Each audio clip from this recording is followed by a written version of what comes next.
सेब खेबे हैं? इतना सेब खाए के मन बना तो अपने बाप से बोल बाजारे से जाके खरीद के ले आ। बिस्किट खाए के औकात नहीं खे, सेब खाई है। तेरे बाप 1 रुपया कमाइए ना। अब बेटा चल बड़े सेब खाए, चल भागी से।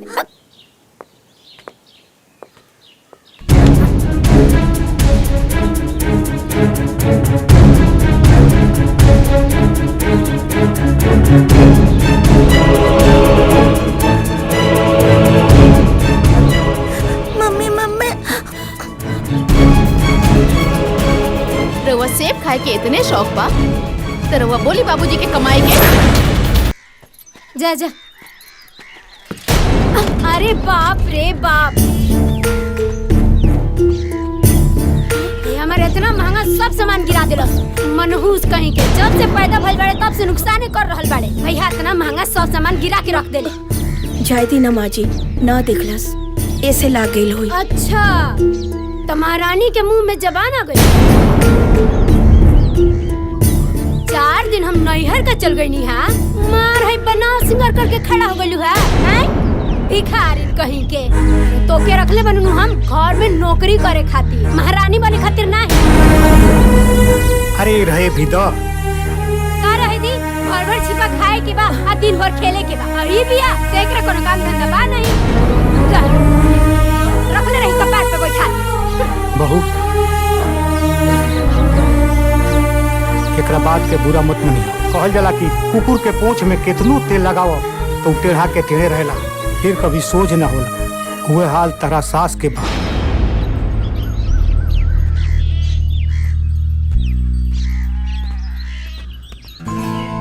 तू हमरा से प्यार करेला ना तो ऐसे छिप छिप के काहे मिलेला? ठीक ना है छिप छिप के मिलल। कहीं तोहार प्यार झूठा तो नहीं खे? बचपन में माई बाबूजी के प्यार ना मिलल, मामा ही सहारा बनले। और अब तू मिलल बड़ा तो हमके डर लगेला कि हमनी के प्यार के बीच में कहीं समाज। ए गुंजा, हमनी के बीच में हमनी के परिवार है और केहू ना, तू टेंशन मत ला। हाँ अच्छा तहार काम के का भाई? काम के कोशिश में तो लागल बानी। 6-7 महीना में लागत हो जाए। हाँ। अच्छा ठीक बा, हम चला तानी। अगर केहू देख ली तो मामा जी से कह दी और उनका के बहुत बुरा लगी। हम चला तानी। ठीक बा।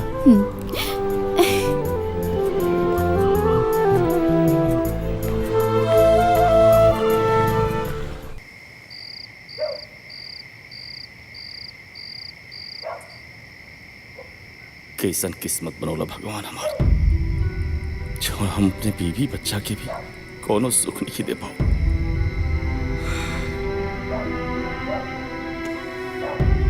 ये जी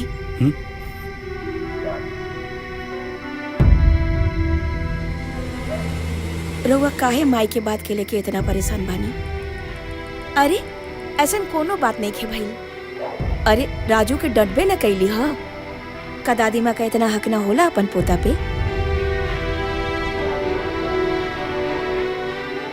कैसे मिट्टी के बनल भारत हो।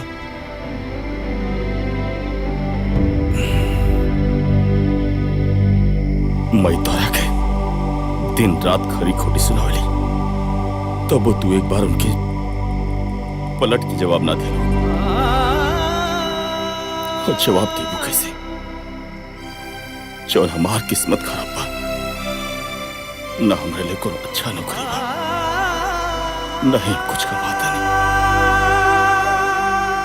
अगर जो हम कमाती तो हमारा पूरा परिवार की गुलामी ना करे पड़ी। अरे रउआ का बात करत आनी? अपना घर में कोनो काम करे से केहू नौकरानी ना हो जाला। और ये रउआ का हाल बनौले बानी? ए जी सुनी ना, अगर रउआ हमार जिंदगी में बानी ना तो हमरा हर सुख बा। अब चली हंसी।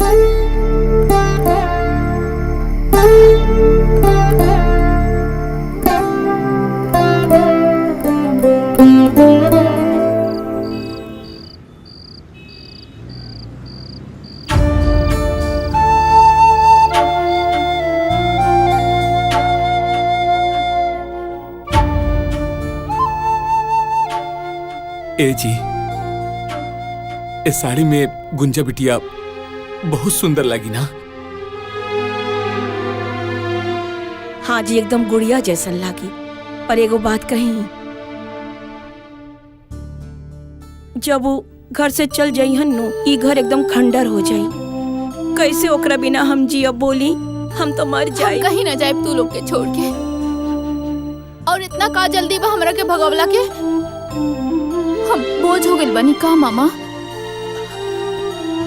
अरे ना बिटिया, ऐसन काहे कहा तारू?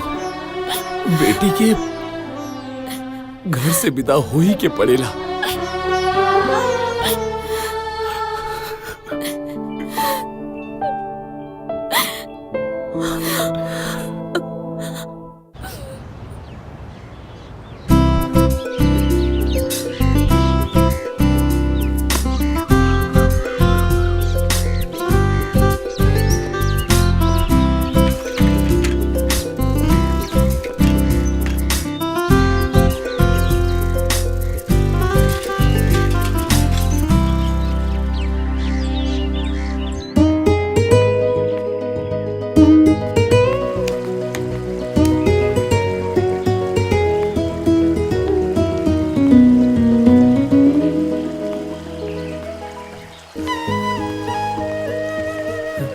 गुंजा, कैसन बाड़ू तू? मोहन, हाँ? हमरा के बहुत डर लगता। अब तो मामा मामी भी हमार शादी के बात करे लगलन। का? और तोहरा से ई जुदाई सोच के ही हमार जान निकल जाए। ऐसे कैसे जान निकल जाए? तहार जान तो हमरा लगे बा। और वैसे भी ऐसा न हो तो हम कबो ना आवे देब। हम बहुत जल्द माई से बात कर लेब। कब बात हुई? जब हमार डोली उठ जाई हम जात बनी। और हाँ, तारे से बात भी ना करब। ए गुंजा, गुंजा, हमार बात तो सुना।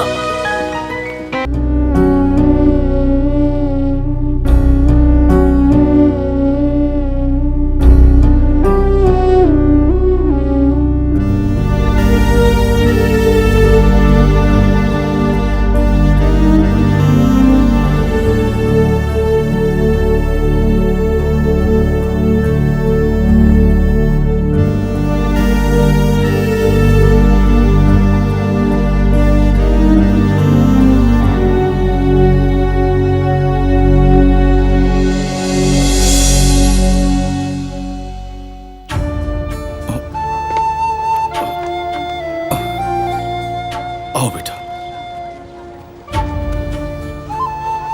रहुआ एजा? आप जात रहने घरे, बारिश होखे लगला तो बैठ गए नहीं जा।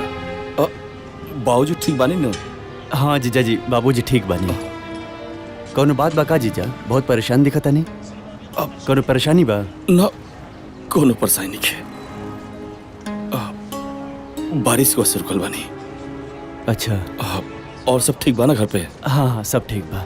अच्छा, ठीक बात तो हम चलता नहीं। हाँ। पार्वती और राजू राह देखा तो हमार। अच्छा ठीक बा। ठीक बा। कोनो न कोनो जरूर बात बाटे। एकरा पहले जीजा जी कितना परेशान कब होने की देखले।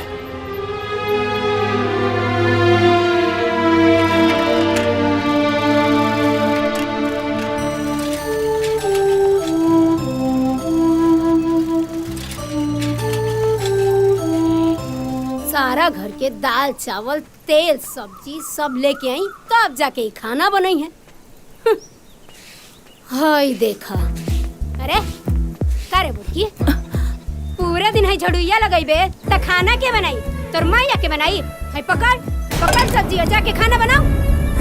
भूखे का पार फाटता हमार। सांझ हो गइल बा, समझ नहीं के अगत बेरी के टाइम भइल बा। खाना वाना बनाई, चूल्हा चौका जोरी, आग योग लगाई। हां था पंखो लेके जाओ।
अरे ठीक बा, आई लव यू के बाद बा तो घरे बैठ के विचार करब तब बताई, ठीक बा? घरे बतिएबो। अरे घर पे राय बात करब तब ही तो शादी हुई। अरे हमके बर्दाश्त नहीं क्यों? अच्छा बर्दाश्त करा, ठीक बा? चुम्मा दे देना। हम बताए। हाँ हमार फुलवा, हमार फुलवा, अब हम कैसे जिया? ठीक बा, जा जा। हम ही घर के गुलामी करे नहीं की आइल, ठीक बा? इतने रहुआ काम काज के चिंता बना तो एगो नौकरानी रख ली, तब हमरा के बुलाए। चाय बनावा, झाड़ू लगावा, पोछा लगावा।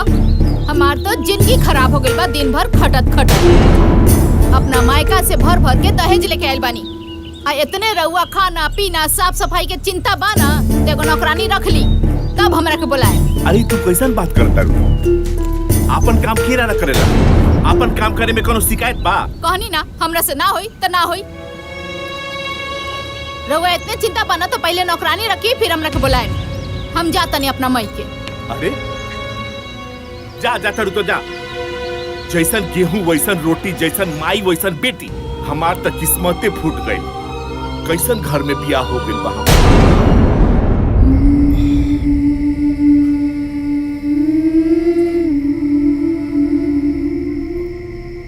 पार्वती,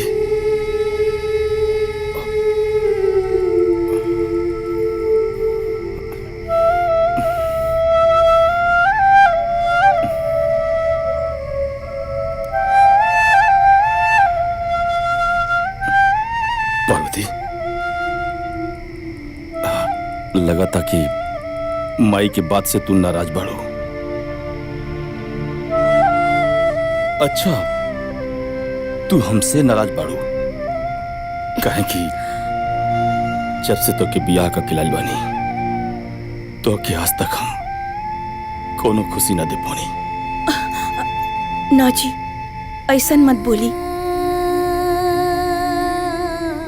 देखी ना, माई हमरे साथ जे भी दुर्व्यवहार करी हम उस सहजानी। देखा पार्वती, एक दिन माई जनवाना हमने की जरूर समझी और हमने प्यार भी करी। सब ठीक हो जाए। हमरा के तो बुझाता कि माई के प्यार हमरा के कब्बो नसीब ना होई।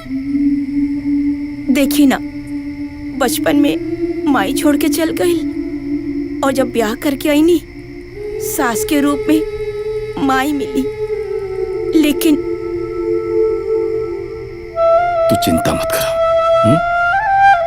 सब एक दिन ठीक हो जाए। देख लिया। चल चल।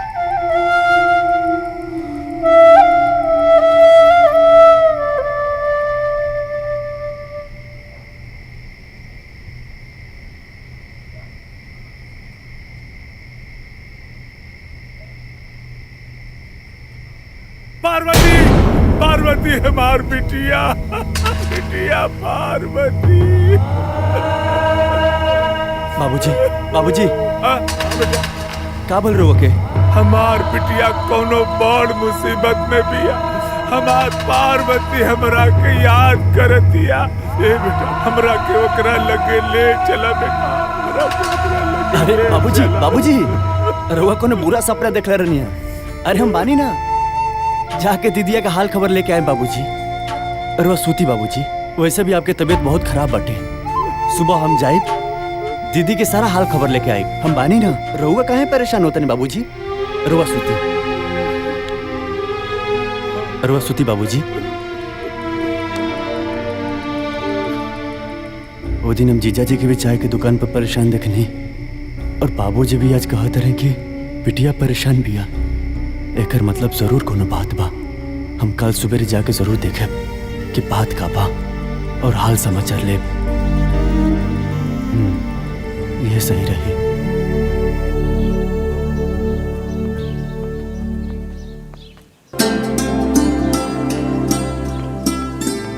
ये देख, माई एजे सुतल बिया। आप उठाई। उठाओ माई। ए माई, ये देख काली अलबानी। आ गए बाबू घूम के। देखी ना माई, रवा खातिर कितना सुंदर साड़ी लेके आइल बानी। अरे हमरा खातिर साड़ी लेके आइल बड़ू बहू रानी।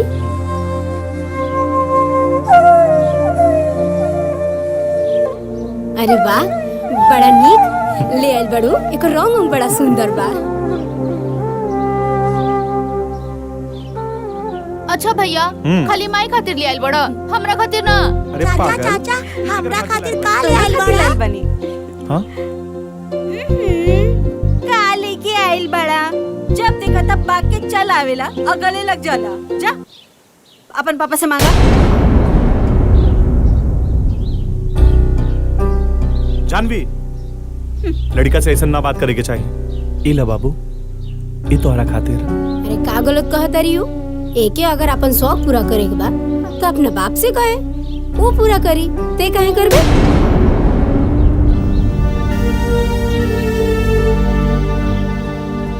सही कहत रे भाई। आजा बहू। पापा। बच्चा बा माई, एकरा का मालूम बा कि एकर बाप का मला नहीं। जब बड़ हो जाई खुदे समझदार हो जाई। घर में नहीं खे खाए पिए के, खाली ढोंग करे के जानता। ए माई, ते का हमेशा बकवास करत रहे रे? मोहन, माई से ऐसा बात करल जाला? हाँ? हमार बात तो सब केहू के बुरा लग जाला। माई ला, इनकरे कमी रहल हा, आ गइलन। जीजा जी प्रणाम। राजू,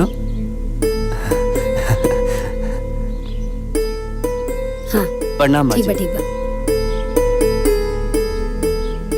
अब गोड़वे छुए के रहल हा तो नोटे के बंडल ले आके धो के छुएले रहता। बाकी ना, भिखारी जे बाड़े सन, कहाँ से दे बसन?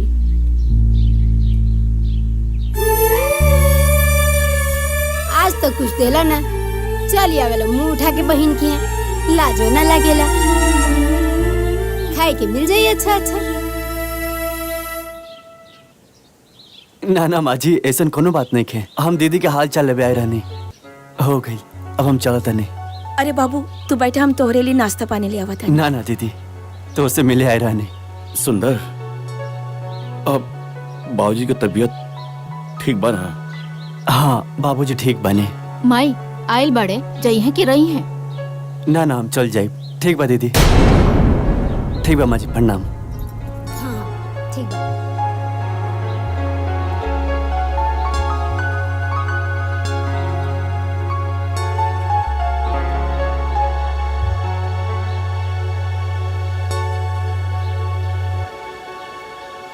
जब देखा तब मुंह उठा के चल गया। अरे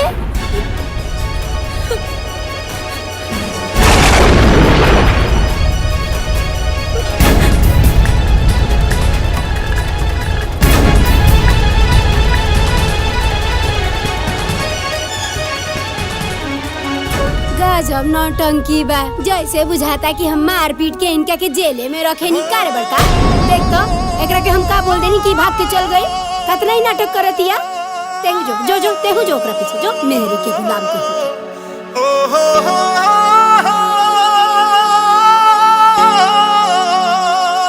बाबूजी। अरे सुंदर, तू आ गेला बबुआ। हमरा लगल के 2 दिन बाद आईबा। कैसन बिया हमार पार्वती? ठीक बिया नो? बाबूजी, दीदी तो हमके आई ना देते रहे। और जीजा जी तो नाराज हो गए बाबूजी कि हम काहे घरे जाता नहीं। वो तो कहने के बाबूजी की तबीयत खराब बा, दवा खाना पीना सब हमरे देखे के पड़त है। तब तो हमरा क्या आवे देवन बाबूजी। ए बेटा, पार्वती हमरे बारे में कुछ ना पूछत रहे। अरे बाबूजी, वो तो जब से गई रहनी, दीदी तारा बारे में पूछ पूछ के एकदम हमके परेशान कर दे रहे। बाबूजी ठीक बाड़े ना? बाबूजी टाइम से खाना खा ले के ना? बाबूजी टाइम से दवा लेलन के ना? जब से गई रहनी ना बाबूजी, वो तारा बारे में पूछ के बाबूजी बहुत परेशान कर रहे बाबूजी। का बताई बाबूजी। दीदी, अरे जेकर तो राम जैसन पति हो के ओकरा का दिक्कत हुई बाबूजी? वो तो राज करती है, राज बाबूजी। बहुत खुश भी है बाबूजी। हमार ना ठीक बान। अब तो बड़ हो गई होगी, अब तो डोरत होगी ना। अरे बाबूजी वो तो दौड़त है जैसे ही गई नहीं हमसे लागल पूछे नाना हमारा कति कुछ ना भेजलन का मामा। हम कुछ ना लगनी बाबूजी ओकरा खातिर का बताई, बहुत भुलक्कड़ बानी हम। हे भगवान, तुहार लाख लाख शुक्रिया बाग हमारे पार्वती का ऐसा घर मिलल। वो सुखी बिया, बस हमारे पार्वती पर ऐसे ही कृपा बरसौले रहिया भगवान, ऐसे ही कृपा बरसौले रहिया। ठीक बा बाबूजी, रोज सोती हम थोड़ा हाथ मुंह धोली बाबूजी।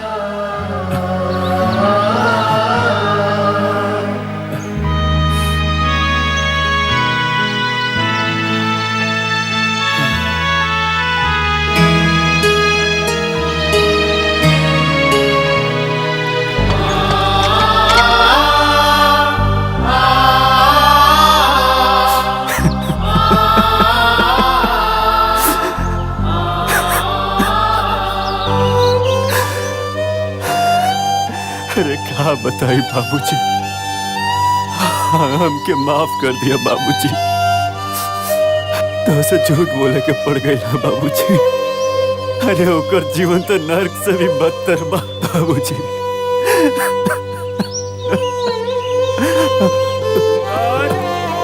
ए सुंदर। हाँ बाबूजी।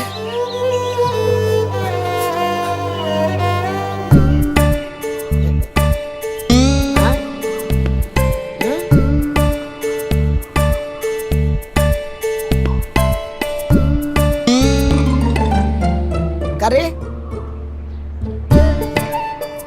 तोर चोखा लेके मुंह देख के ना हमारा सारा मूड खराब हो गई। न कुछ बोला तारे और न कुछ बतावा तारे।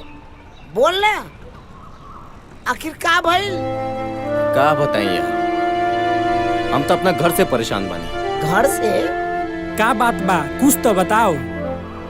का बताई हम तो के, कल बड़की भौजी के भाई आयल रहले घर में, जोन भइल ना।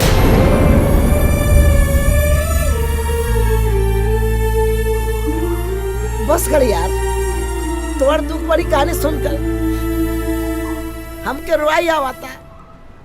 एगो तो हम पहले से परेशान बानी, वही में एगो तो आ टेंशन। का बोल तारा के नहीं जानते ऐसन का हो गइल? हमार फुलवा हमरा के छोड़ के दूसरा के बाग फुलातिया। कल जात रहली यस लगा और बोलुआ के बाव में चिपकल रहे। बहुत दिन हो गए तो से बात केला, कहाँ रहलू इतना दिन? अरे बड़ा मुश्किल से तोरा से मिले आइल बानी। इतना हमार फुलवा या ये ससुरा कोना, ये ससुरा फुलवा हमार गर्लफ्रेंड के साथ अरे हमर जान गुपचुप करत बा। अब तो बर्बाद हो गई। अच्छा चला कहियो। अच्छा चलो। जो औकत बा एकदम ठीक नहीं के औकत हमार फुलवा। अब हम क्या करी तू बता।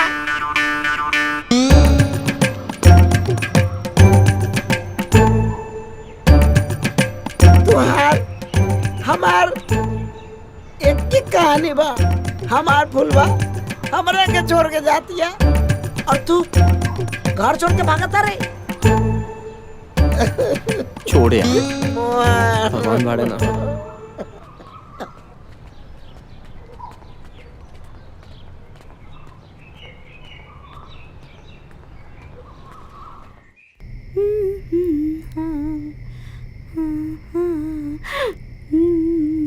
जानवी, आज बहुत सज रहल बाड़ू।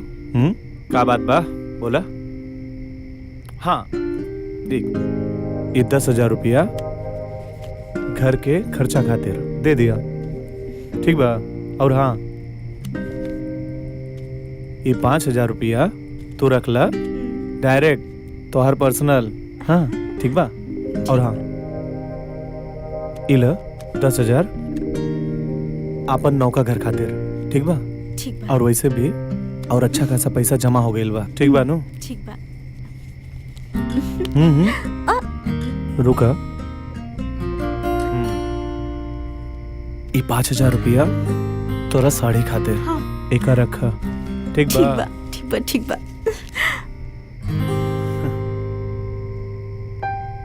ई तो वो बहुत अच्छा कहनी।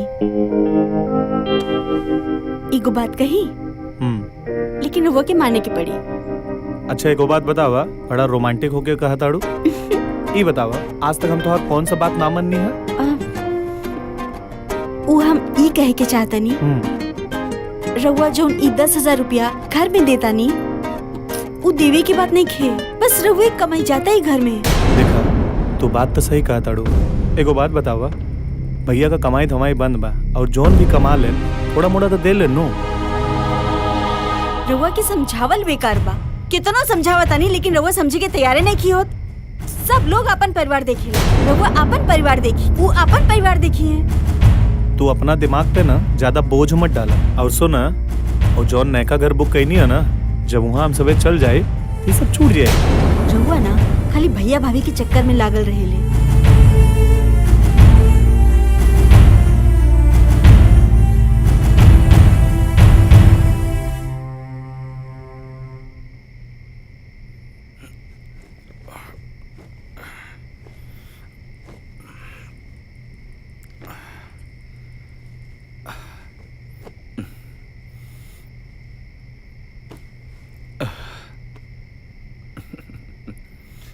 जल्दी सोती ना।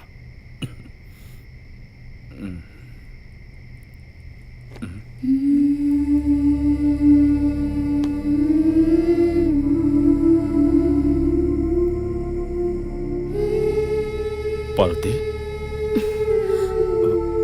का भाई आज के फिर कुछ कहा लगा जौन तोर चेहरा उतरल बतना? ना, ऐसन कोनो बात नहीं खे।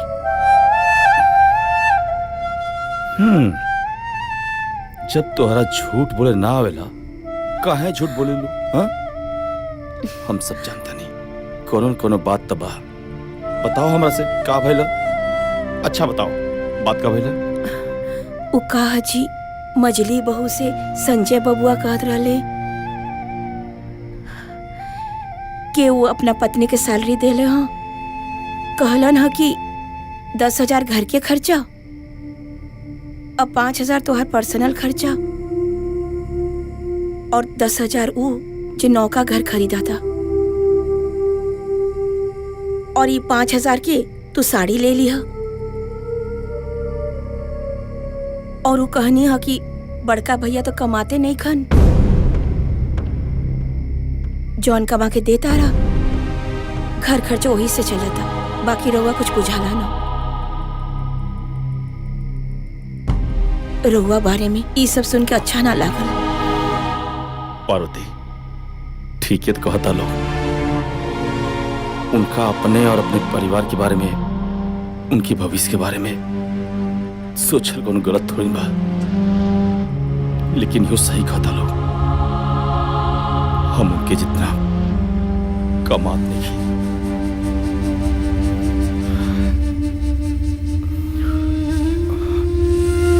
खैर छोड़ो ये सब, चला आराम करा।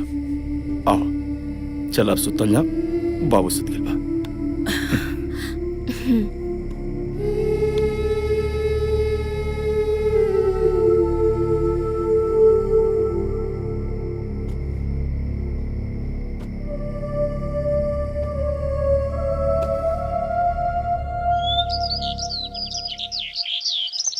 अरे हाँ हाँ सर, हम टाइम पे पहुंच संजय जाए। बबुआ, नाश्ता तो करके जाई। गंवार का गंवारे रहबो का भोजी। और वैसे भी तोरा के देखे मालूम कि वो काम से बाहर जाला तो ओकरा पीछे से टोकल ना जाला। और वैसे भी जौन बनौती तू लगन के लागल बा ना, वो हमसे दूरे रहे।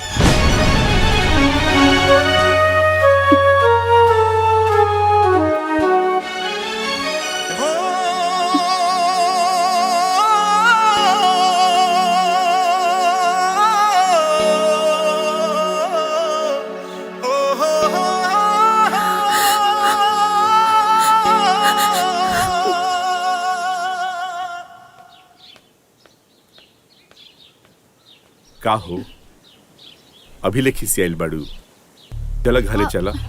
हम रउरा से कहले रही ना कि जब तक नौकरानी ना आई हम घर ना जाई। वैसे भी पूरा परिवार के खाना हमरा से ना बनी। अरे हम तहरा से अच्छा हम कहाँ से खोज के लिए आई? का एकर मतलब हम नौकरानी हई? अरे ना ना, हमरा कहे के ई मतलब बा कि तहरा ऐसन स्वादिष्ट खाना कोनो नौकरानी बना सकतिया। अरे बाप रे बाप, आज तो हमार जबाने फिसल गई रहत। अच्छा बाई खिसियाइल ना। का कहनी हा? अरे कुछो ना, हमरा ई कहे के बा कि तू जब देखा तब केहू के सामने हमरा के कुछ बोल देलू। हमार कोनो इज्जत बाकी ना। अगर रउआ इतने इज्जत के परवाह रहित ना तो रउआ यहाँ ससुराल में आके ना बैठती। और ऐसे भी कान खोल के सुन ली, जबले नौकरानी ना आई हम घरे ना जाई तो ना जाई। हे भगवान, अब एकरा के समझाओ।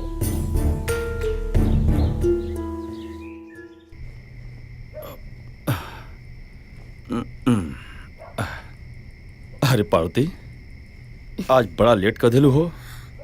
बर्तन ज्यादा रहा का? अरे का बात बाटे, तोहार चेहरा कहे इतना उतरल बा? अरे तोहरा तो बुखार बा हो। ना ऐसन कोनो बात नहीं खे, थोड़ा सा बुखार बा ठीक हो जाई। थोड़ा सा बुखार बा ठीक हो जाई? हाँ, तोहरा अपन परवात कोनो करे नहीं खे। तू हमके बतौल तो डॉक्टर के पास जाके दवाई दिला लेती। हाँ, एक काम कर, चलो बेटा सुता, तू आराम कर। चलो चलो आराम कर बेटा, बेटा आराम से बेटा।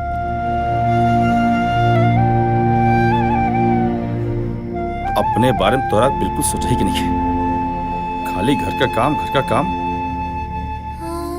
देखो कितना तेज बुखार बता के।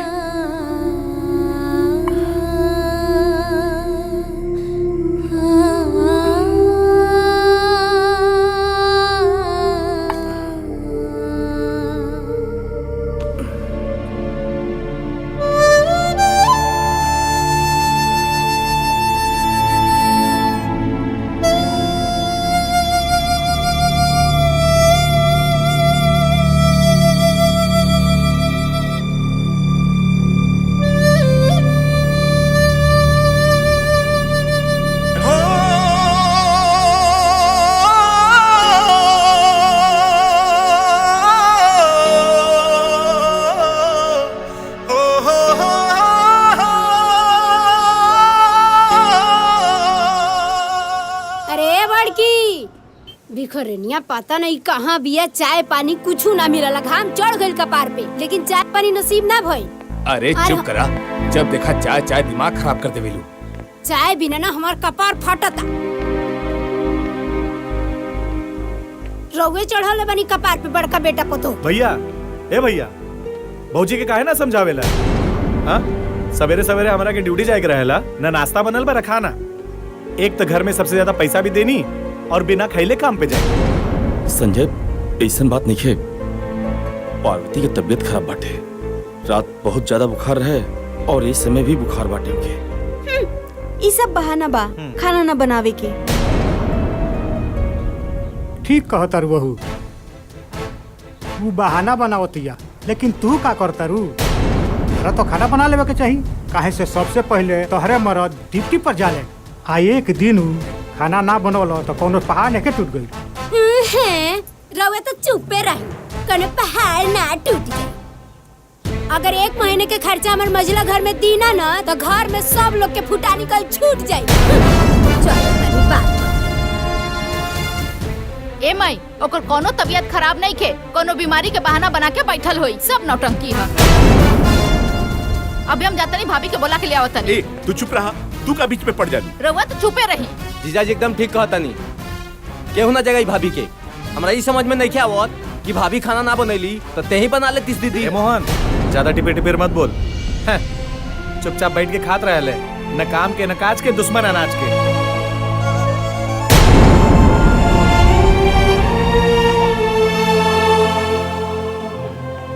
भैया, हमरा के जौन बोले के रहल हम बोल देनी है, दोबारा ऐसा ना होके के चाहिए। चलो। खाना बनैला के अलावा और कामे का बा दीदी के? पड़ गई रहुआ करेजा में ठंडक। अब हमार लड़का भूखे ऑफिस चल जाई।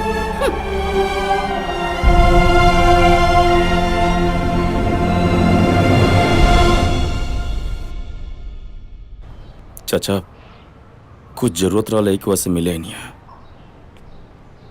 चाचा अभी ले हमार सीमेंट बालू ना गई, हमार सब लेबर अभी ले बैठल बाड़े सब। बाबू कहा कि लेबर बहुत कम बाड़े, लेबर नहीं खन, यही से तोहार सीमेंट बालू भी ना गई। लेबर अइहे तो तुरंत तोहरा के भेज दिया जाए। जल्दी गिट्टी बालू पहुंचवाई, और ना तो हम दूसरा जगह से जाके ले ले। ए भाई तू चिंता मत कर, तोहार गिट्टी तोहर यहाँ पहुंच जाए। हाँ तू जा।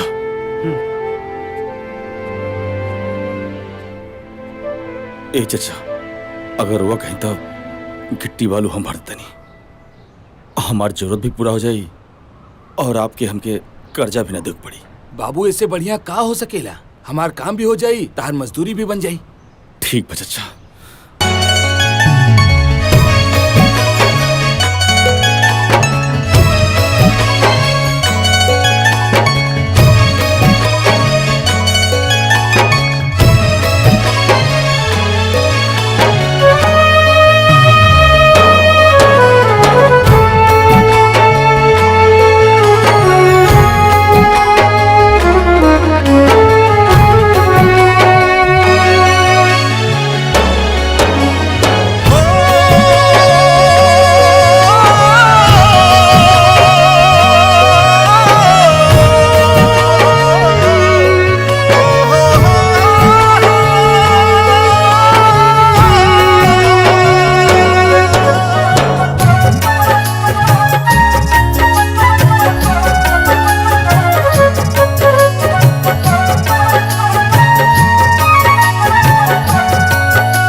कितना हो गया पैसा? 200 रुपए।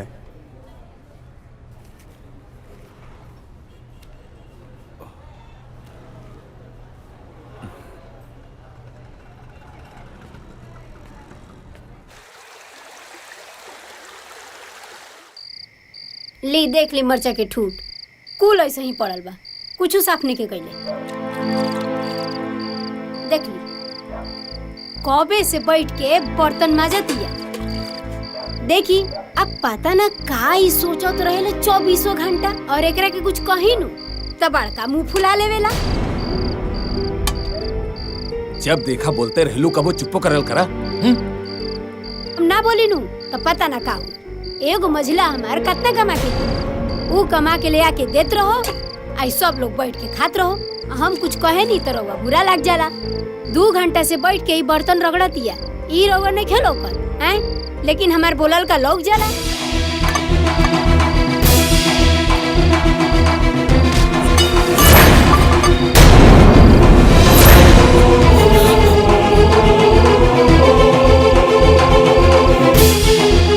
एकरा का होई थी, ई काहे बर्तन पक्का?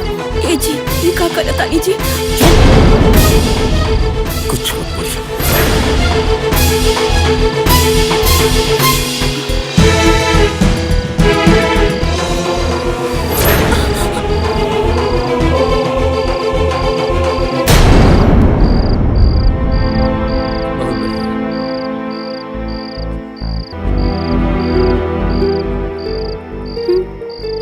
हमरा घर में गजब नौटंकी लागल बा, हमरा कुछ बुझाते नहीं।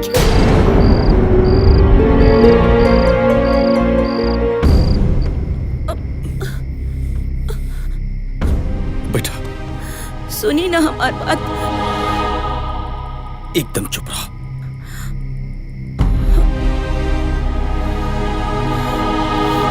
सुनी, कौनो बात ना मानी ले हमारा। कहाँ चल गईलन?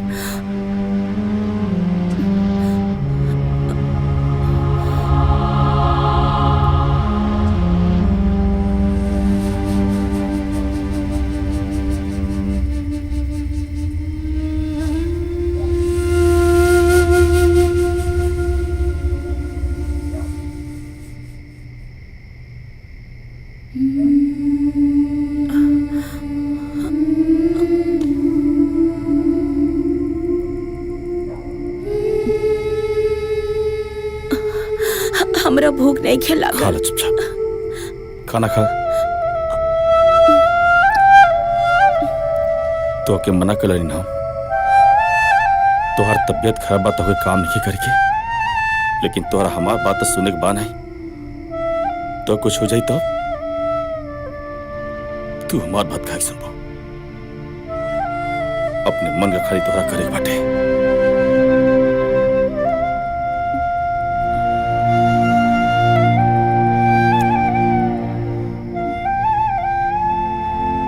रउआ खाई।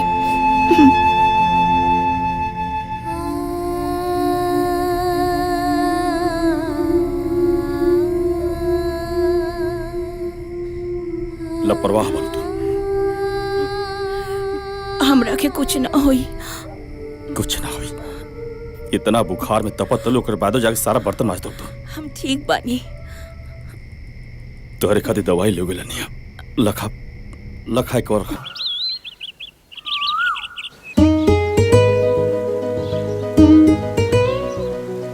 गुंजा, एगो बात कही। कहा? जब से तू हमारे जिंदगी में आइल बड़ू, हमरा जिंदगी जिए के आधार मिल गइल बा। जब तक तोहरा के ना देखे नी, हम अपने आप के अधूरा महसूस करे नी। हाँ, तार ऐसने बात तो जादू चला देले बा। दिल में भी बाड़ा और दिल लगी भी करेला। दिल लगी ना, ई सच्चा मोहब्बत बा। जैसे लैला मजनू, हीर रांझा कहले रहला ना, ओहिंगन मोहन के गुंजा से प्यार बा। हाँ, बात बनावे के तो केहू तारा से सीखे। अच्छा एगो बात बतावा, तू अपना घरे अपना माई बाबूजी से हमनी के शादी के बात कइला? बात तो ना कही नहीं, लेकिन बहुत जल्दी कर ले। काहे ना बात कइला? अरे ये सब छोड़ा, चला तोहके तारा मामा के घर छोड़ देता नहीं। अरे इतना गुंजा हिया, बाकी तो कॉलेज गल रही और ये लड़का के है जेकरा साथी बात करता रही। अच्छा आवा तू आज घरे, तोहरा के तो बतावा तानी। बस गुंजा, अब एक और शब्द ना।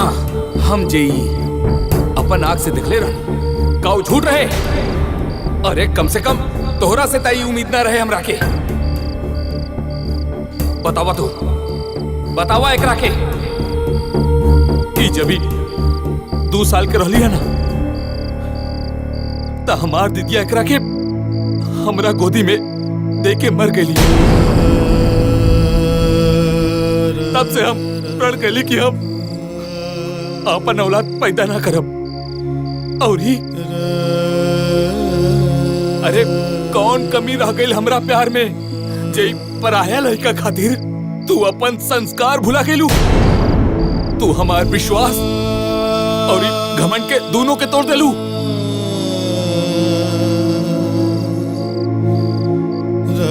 ना मामा जी, हमरा और विश्वास और संस्कार कुछ नहीं की भुलाई। रउआ जौन कहब हम उहे करब, लेकिन ऐसा ना बोली। तो कैसे बोली?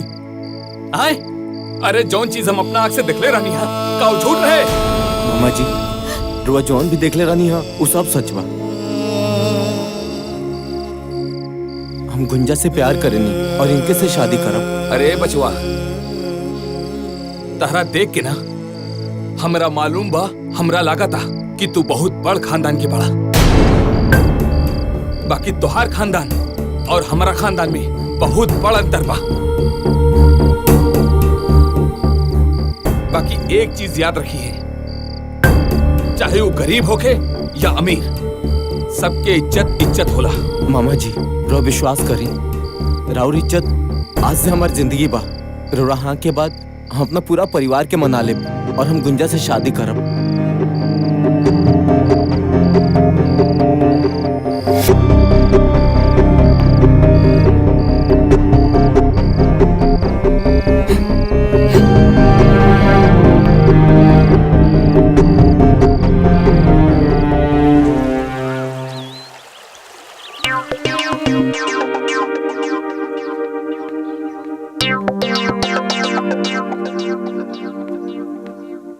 ए भौजी, भौजी।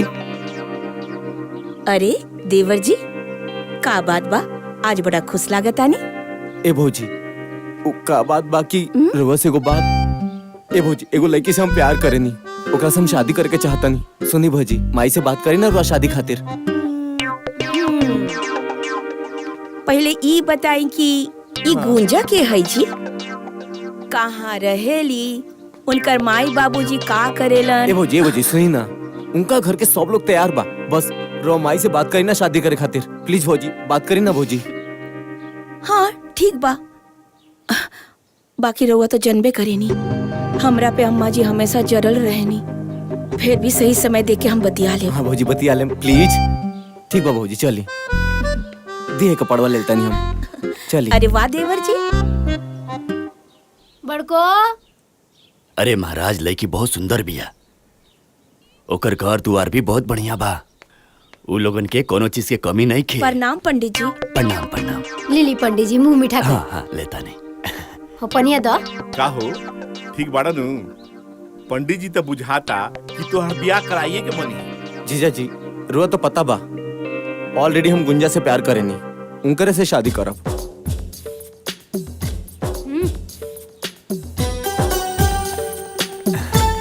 पंडित जी आइला में कोनो परेशानी? कोनो परेशानी नहीं है। अच्छा तो तनी तो जना काम खाती आइल बनी उ करी, फोटोवा दिखाई। अच्छा अच्छा दिखाओ तनी। ना जी। ई बाटे, ई देखी चाची जी लड़की के फोटो। लड़की तो सुनर बिया जी। हाँ हो ठीक बिया ना? ठीक बा। सुंदर बिया, संस्कारी लागत बिया।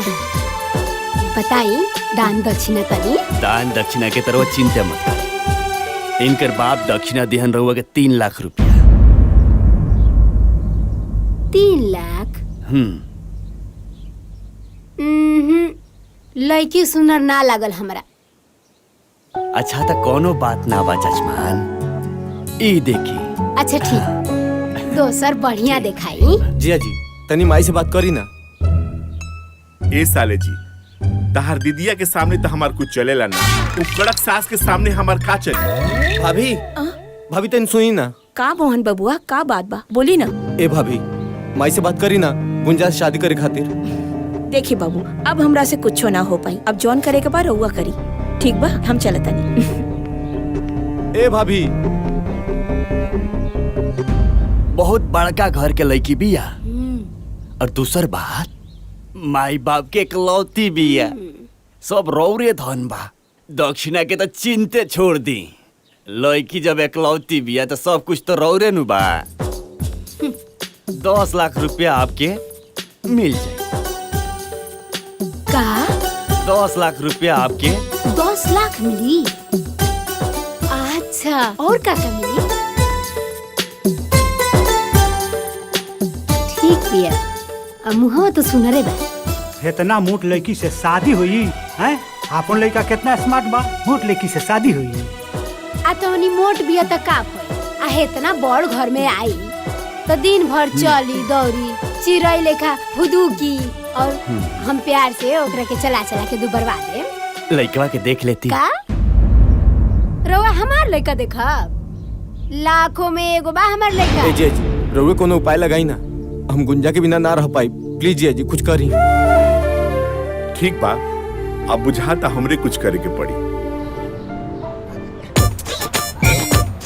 कहाँ रह गई दोनों ससुरा? कोनो कामे के नहीं थे, अन्ना फोन उठावा था। रुका, हम फोन लगावा था।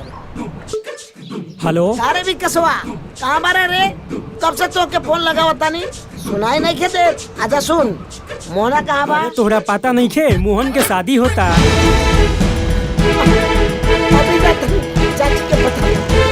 मोना ए चाची, चाची, चाची, चाची, चाची। का हरी लगला काहे चिचिया तेरे दे कौन आफत विपद आ गइल बा कि ते हई लौंग धड़ंग हमरा दुआरे पे खाड़ बाड़े हैं? अच्छा चाची, ए मोना तो का बोल झूठ कर मंदिर में शादी करता है। बियाह कर लो से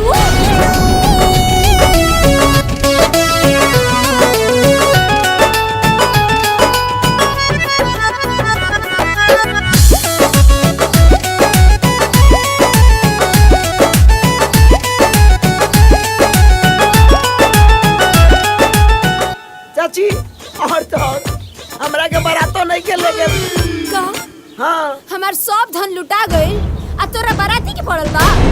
मोहन बियाह तो कर ले लो, अब चाची के कैसे समझाई? अरे जो होई तो देखल जाई। जिया जी बानी ना। अरे अरे अरे अरे और के तो देह ला अरे अरे अरे ए भाई, अरे अरे अरे बाप रे, अरे का भाई, अरे ए भाई, अरे काहे मारत रे एकरा के? अरे अरे अरे अरे कुछ तो बताओ। घर में रहबे पता कर दे तब नु पता चली कि का भई। अरे जब बताइबे तब तो पता चली। भाग गई। अरे तोरा कुछ पता बा?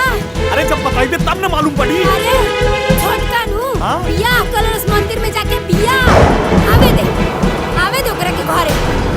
आज ओकर टंगरी तोड़ देब हम। बियाह करत लोग वो हमरे से पूछे भी ना। बैठ जो गोड़ दुखात होई। ते बैठ, तोरे गोड़ दुखात होई, हमार माथा दुखाता। आवे दो ओकरा के आज ओकरा के घरे से निकाल के रहब। अरे गुस्सा थूक दो, अपने न खुन हो। अब एकदम चुप पे रही। अगर रावा कुछ बोली ना बीच में, राव हमार बिगाड़ हो जाई, टकराव हो जाई, कह दे तनी। बहुत हो गई, रावा छूट देले बानी तो इकुल होता ना। ए बेरा ना छोड़ब ओकरा के, देख लियो आ जाए तो एक हाली आ जाए तो घरे तब बताओ। माई रे कुछ मत बोली है, देखना कितना गाना पहन ले बिया।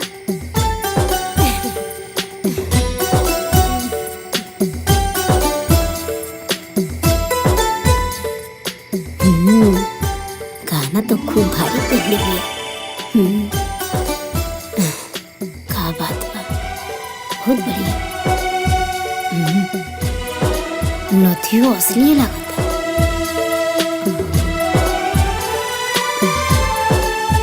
ये हमार बेटा।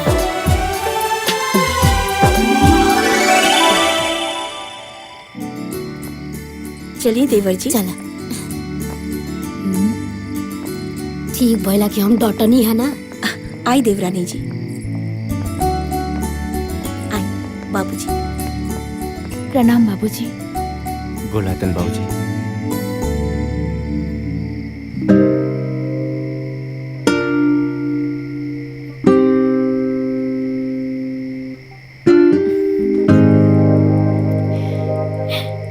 अम्मा जी के गुस्सा देख के लागल कि घर में ही ना आवे दी है, और रउआ भी चुप रहनी, कुछ बोलते ना रहनी।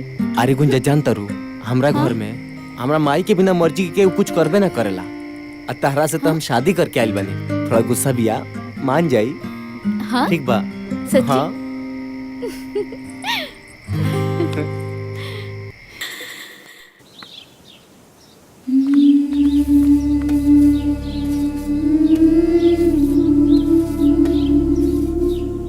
और देख माई, आधा बर्तन धोत या आधा बर्तन रसोई में पड़ल बा।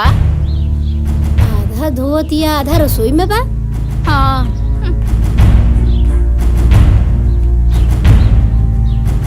भाई सारा बर्तन पड़ल बा तो वो कौन बर्तन धोतिया?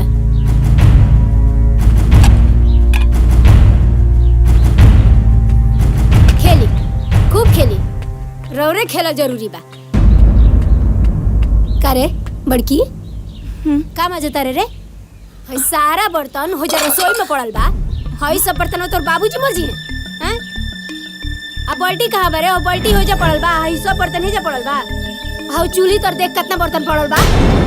हम हर बात याद दिलाई तोरा के कितना साल हो गए तोरा आइले जा आई तोरा समझ में ना आवेला भिखारन कही के माँ बाप तो कुछ देलस नहीं हमार बर्तन है हमार बर्तन चोर कही के जब देखा तब मनहूस लेखा बैठा रहतिया काम करतनी कि कदा से कहीं पागल करके रख देले बिया अपन कहाँ जाके रात दिन कुहू के भीतरिए परान अच्छा ताना बाना सुनी लगा था कि हमरे कुछ करे के पड़ी हो खेला जब देखा तब ये लोग बड़की दीदी के सतावत रहेले ताना बाना सुनी सुनी हो खेला बिहान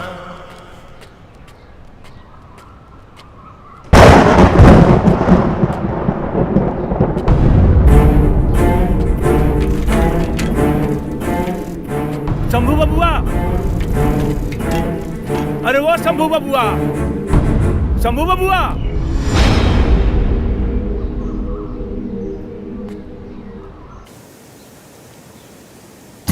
अरे भाग्यवान, छोटका के शादी हो गई, लगता खुश बाड़ू। काहे खुश ना रह मोहन के बाबूजी। अब हमरा मोहन के पसंद होला और जाने तनी कालू में ओकरा के हानि छुआ देनी है। घर के सारा काम काज में लाग गइल बिया, बड़ा अच्छा से करती और गहना भी कितना पहन के आइल बिया नु। किचन के सारा काम संभाल लेली माँ जी चाय ली। अरे वाह रे वाह, भोरे ही भोरे चाय बना के ले आ देली बहू रानी हैं। सुन हाँ, जौन तू गहना सब पहन के आई रहलू है वो कहाँ बा? तू ले आके हमरा के दे दा, हम सब अपना पास रख लेते नहीं, ठीक बा? ना माँ जी, हम रउआ के गहना नहीं दे सकते, काहे कि वो हमरा माई के आखिरी निशानी बा। हम चलता नहीं, दीदी के भी चाय देवे के बा।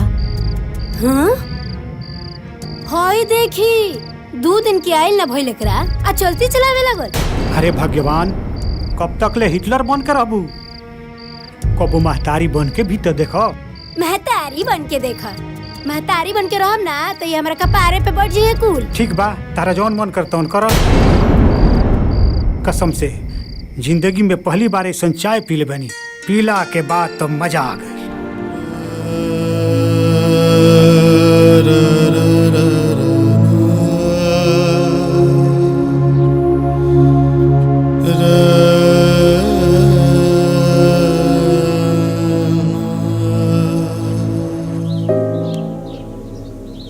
तू जब से हमार जिंदगी में आइल बड़ू, हमार जिंदगी सुधर गइल बा। बस ऐसे ही साथ निभावत रहा।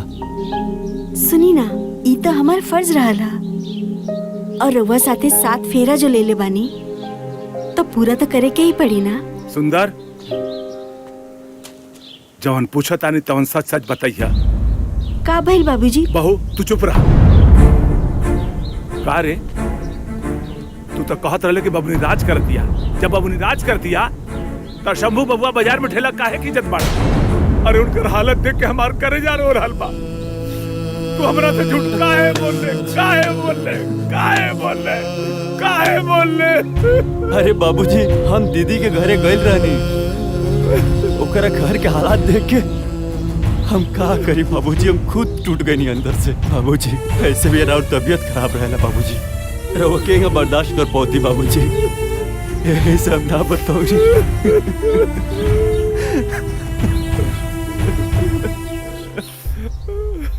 तू हमरा से झूठ काहे बोल? हमरा से साफ साफ बताओ कि न चाहत रहे, कहाँ जरूरत रहे झूठ बोले की?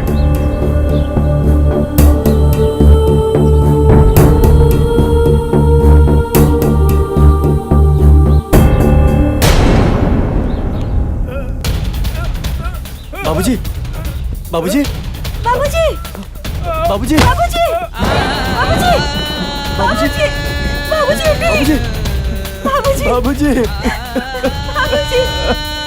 अरे का बोल रही? चाचा, ए चाचा, सुंदर भैया, का हो गई चाचा के? का हो गई?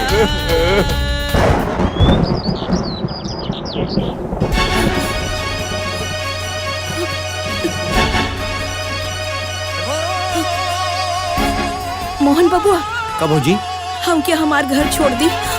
राउत भैया अभी तक ड्यूटी से ना आइलन। चली भौजी। अरे बड़की, अगर ते एक कदम आगे बढ़ा ना तो बेना से मार के तोर पगड़ी तू। हैं?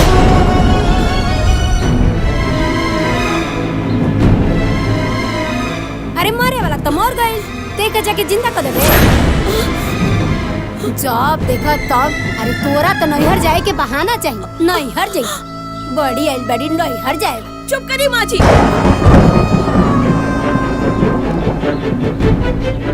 रउआ जीते जीता हमरा बाबूजी से मिले न देनी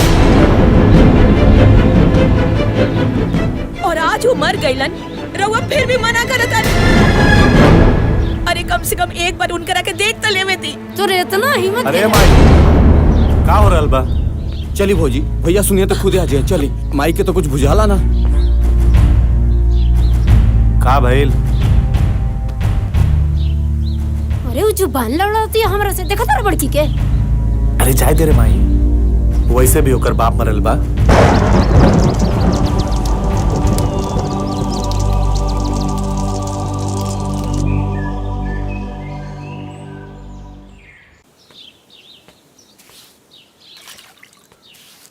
बाबा मम्मी कब आई? अरे आवते हुईन बाबू। बाबा सेब खा ली। जा बाबू खा लो।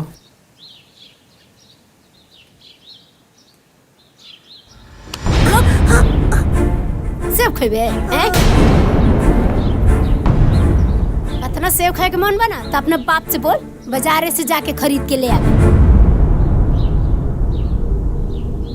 बिस्किट खाए के औकात नहीं खे, सेब खाई है। तेरे बाप 1 रुपया कमाइए ना। अब बेटा चल बड़े सेब खाए। चल भागी से भाग।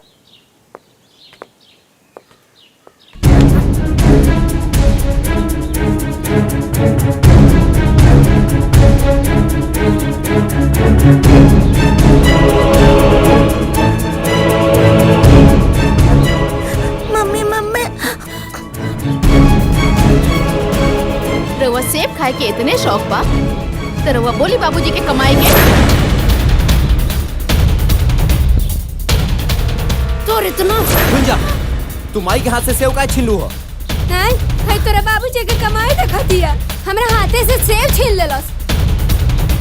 गुंजा माफी मांगो। हम काहे मांगी माफी? जो अम्मा जी कहनी है उहे हमहू कहनी है। मोहन,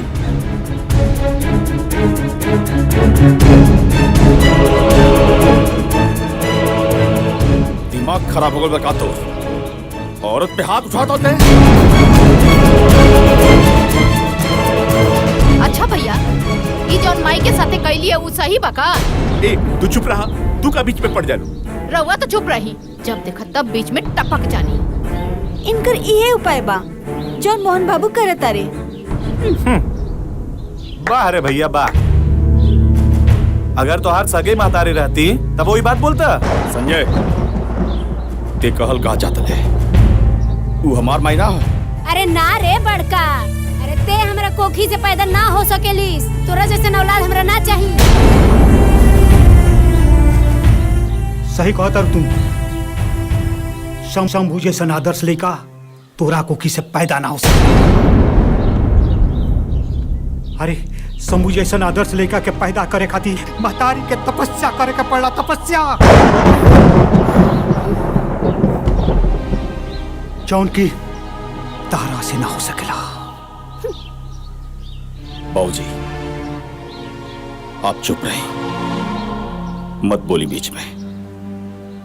माई हमरा के अपन बेटा माने न माने, संजय अपन भाई माने न माने, लेकिन हम संजय के अपन सगा भाई माने नहीं, और माई के माई। अरे ना ना रे, हम तोर माई ना हई, बिल्कुल ना हई। अरे तोरा ना ए घर में रहे के बा, यही से ई लालो चप्पो वाला बात ते करत रे। काहे से कि तोरा तो कमाए धमाए के बा ना। अरे ते ए घर के खर्चा का चले, ते तो अपना मेहरारू और लड़का के खर्चा चला लेना, तो उहे बढ़न बात बा। ना माई, ना तो मैं घर में रहे खाती कुछ बोलता नहीं, और ना ही केहू के डर से। हम तो बाबूजी खाती चुप बने, ना तो हम बोलती और पूरा घर सुनी। भैया कह देला ना सौतेला वाला बात। पूरा गांव जवार जाना था कि हमने तोहार सौतेला भाई है, लेकिन तोहरा मुंह से सुन के हमरा के अच्छा लागल। और बाबूजी तोहार बड़े और माई सौतेली। वाह भैया वाह, बड़का भैया आज तक हमनी में कोनो फर्क ना समझ ले। आ तू इनका के सौतेला कहता रहा। अरे हमरा तो शक होता सौतेला ही ना बल्कि तू बड़ा तू मोहन संजय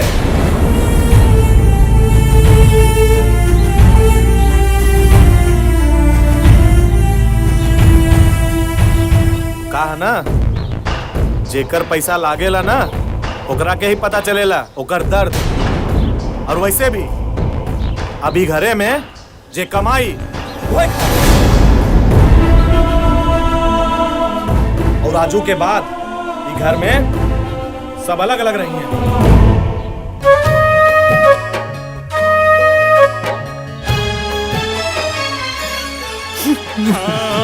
कैसन इकली युगले आइल जमाना कि दुगो आँखी देखे परिवार हो, दुगो आँखी देखे परिवार। मन करे जहर माहुर खाई मरी जाईती, मन करे जहर माहुर खाई मर जाईती, निकले नया धामई जान हो।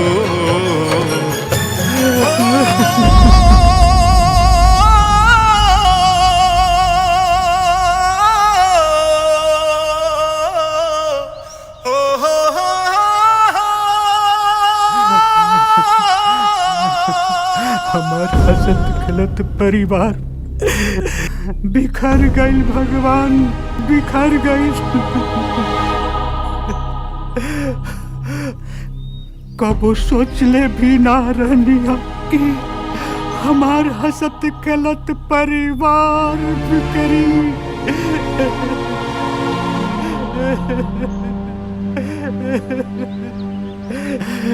हे भगवान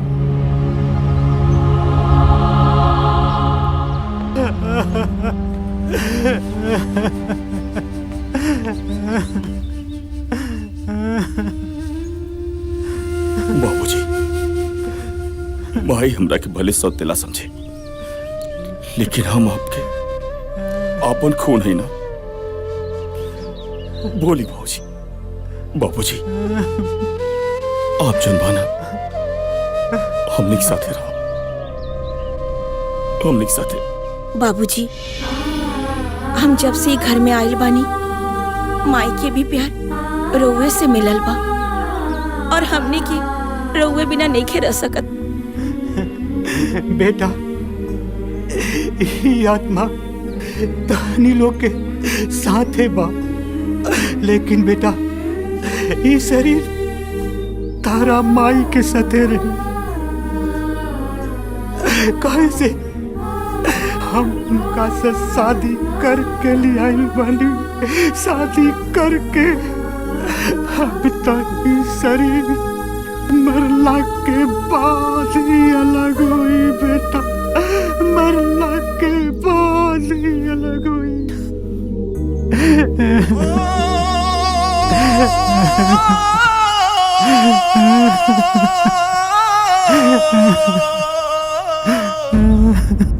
बंटवारा हो गइल।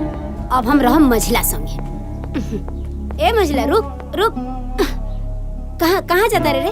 हय अटैची लेके कहाँ जाए की तैयारी होता है? देख माई कहा ना हम जाता नहीं नौका घरे में, और वैसे भी ना वहां से ऑफिस नजदीक बा। और एक बात बताए माई, यहाँ के मचमच से हम उबिया गइल बनी, हम ओजे शिफ्ट होता नहीं। ए मझिला हम इधर रह के का करब रे तोरा बिना? हम हो के लेके चल चल। अरे माँ जी यहाँ की तो कुछ बड़बड़ा नहीं, और वैसे भी वहाँ का माहौल बहुत खराब बा और हमनी के खुद भाड़ा पर रूम ले ले बानी। जब हमनी के घर ले लेब तो रउआ के बुला लेब, ठीक बा? चल माई हमने जाता नहीं। प्रणाम।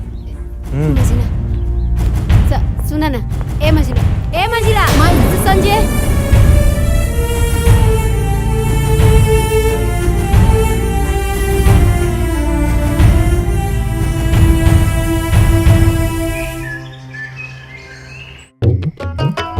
इहे दिन देखे के बाकी रहला हमारा बुढ़ौती में चूल्हा फूकी खाना बनाई। बेटी एगो बिया पता ना कहाँ बिया। का हो शंभू के मम्मी सुबह सुबह खाना बनाओ तरू। अरे चाय बने तू तो पी लेती तो मूड फ्रेश हो जाई। रौरा के तो चाहवे पड़ल बा। हाँ दूध में काम करी का, एक बार चाय बनाई एक बार खाना बनाई, खाना बनाओ तरी उहे रहो खाली। इहो हमरा बस के बात नहीं के। अब जाके हम चूल्हा चौका फूकी। ए समय में ए उम्र में बेटा पतोह वाला हो गई, 3 गो पतोह आ सास खाना बनावतिया। तने ठीक से डालो तनी तेलवा, एकरा बाबूजी के नीमन लगी खाए में।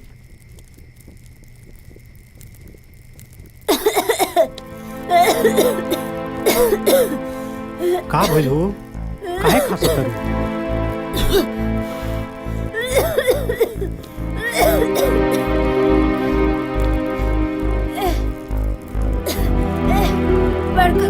बाबूजी अरे शंभू के मम्मी ये का हो गई? बहू, अरे मोहन देखो तो तारा माई के का हो गई? अरे माँ जी का हो गई? माँ जी के का हो गई? का हो गई? संभल, उठा, संभल भी। ध्यान से, हाँ, ध्यान से।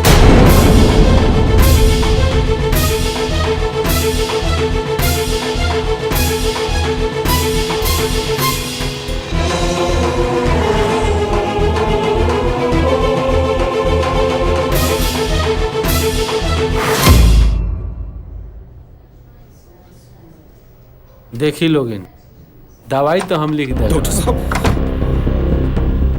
आओ शंभू, बैठो बैठो बैठो। का भाई हमरे भाई के? पहले बैठो ना, बैठो। दवाई तो हम लिख दिला बनी, लेकिन याद रहे माँ जी के कोनो प्रकार के दिमागी तकलीफ ना होके के चाहिए।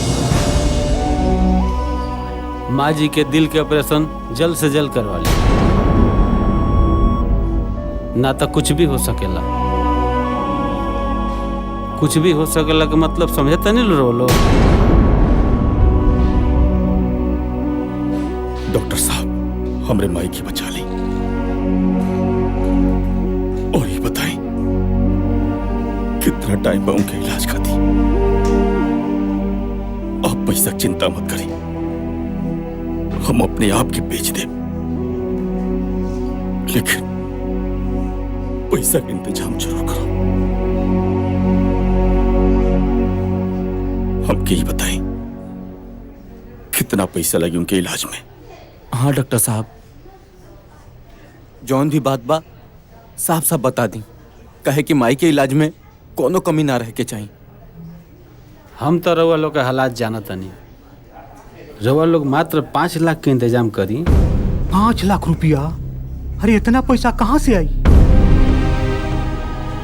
बाबूजी आप चिंता मत करें, हम कहीं न कहीं से 5 लाख का इंतजाम जरूर करो। देखी रउआ लोग बाहर जाई, हम यहाँ से कुछ अकेले में बात करे के चाहता नहीं। आई बाबूजी।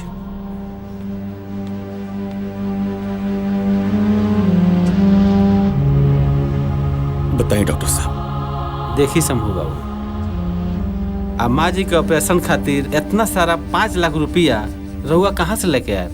आप चिंता मत करें डॉक्टर साहब, हम इलाज जरूर कराएं। कहीं से भी इकट्ठा करे पड़े पैसा हम जरूर कराएं। तो ठीक बा शंभू बाबू, हमनी के लगे 1 महीना के समय बा। 1 महीना के अंदर अंदर अगर माँ जी के ऑपरेशन हो गई तो सब कुछ ठीक हो जाई, ना तो हम कुछ ना कर पाए।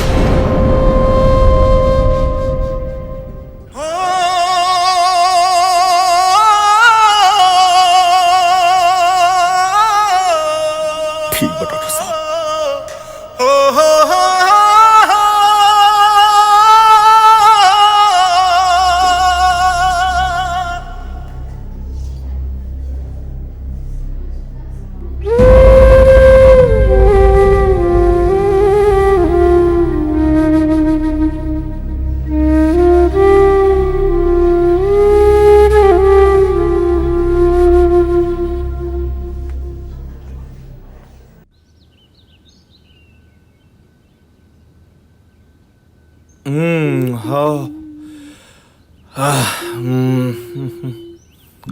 का हो जान, बड़ी खूबसूरत लगा तारू। रुआ हमसे बात मत करी, तोहरा के मालूम बा हमरा के सबसे ज्यादा अच्छा का लागेला? तोहार रूठल हमार मनावल हमरा के बहुत अच्छा लागेला। और वैसे भी हमार धर्म पत्नी, हमार बात सुना ना। ई बताओ हमार धर्म पत्नी, ई रोमांस के मूड में काहे किसी आयल बाड़ू? रउआ हमरे से ना प्यार ना करेनी। अच्छा एगो बात बतावा, ई सब जोन हम कहनी है केकरा खातिर कहनी है? तोहरा खातिर। सच्ची? कसम खाई से। हमार कसम। तोहार के रिया।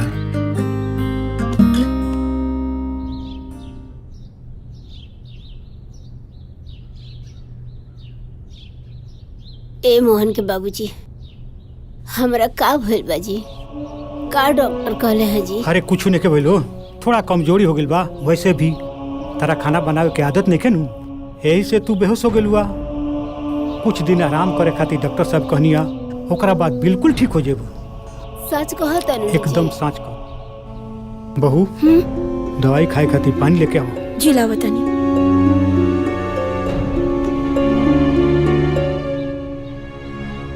टेंशन मत करो, दवाई खइबू ठीक हो जाइब नु। हाँ ठीक हो जाइबू। ई काहे जाइल बिया जी? ई तो अलगे हो गइल बिया नु। वैसे भी एकर छुअल हम पानी ना पियम। हमार मझली आई नु, वो हमार ख्याल रखी। अरे तू काहे ऐसा बोलता रू? दुख तकलीफ में अपने लोग काम आवेला। ठीक बाजी।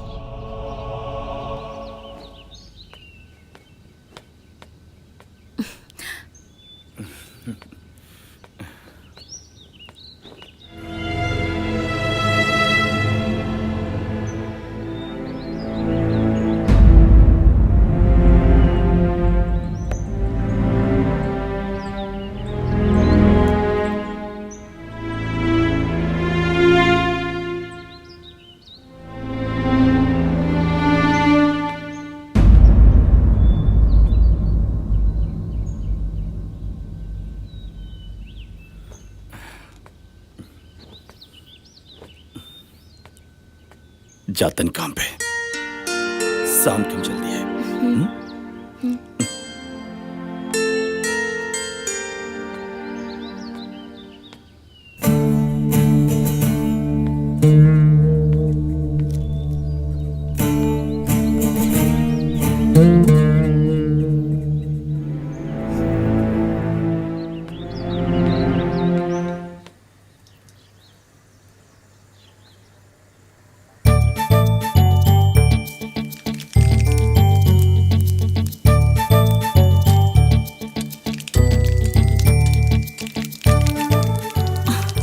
बैठल बानी, जाई ना। दीदी देख ली है तो का सोची है? अरे केहू ना कुछ सोची, सब लोग अपना काम में बिजी बा। रउआ समझी लेना। तार हेल्प करता नी। डाला जल्दी बनाओ, माई के दवाई भी खियाए के बाटे। हो ये गइल बस, तनिक देर में हो जाई।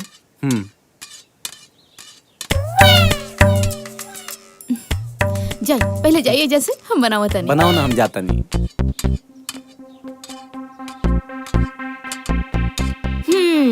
का देवर जी, आज तो रउआ लौक गई नी। अरे तनी छोड़ दी। ठीक बा भाभी। अरे बबुनी, ये बतावा ये कौन ची का दवा? ये केकर दवाई है दीदी? हम बतावा तनी, पहले ये बतावा कौन ची का दवा है? ये रउआ के कहाँ मिलल? अरे हम बता दे, पहले बतावा कि कौन ची की दवा है? ये तो कैंसर के दवाई है। कैंसर की दवा? का भाई? ना कुछ ना।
तनी बात करा दी भैया से। का बात बा हमके बताई, हम वहाँ से बोल दे। माई के बहुत तेज से तबीयत खराब बाटे। डॉक्टर साहब कहतल हैं कि 5 लाख रुपया लागे। यही बारे में भैया से बात करे करला। तनी बात करा दी भैया से। आउ हमरा लगे नहीं कि वो फोन घरे छोड़ के गेल बनी। आइम तो बात करा दे। अच्छा ठीक बा, रखा तनी। का भइल जानवी? अरे वो सहेली के फोन रहे। आवत अरे जब देखा फोन, अरे कितना फोन आवेला तोरा के?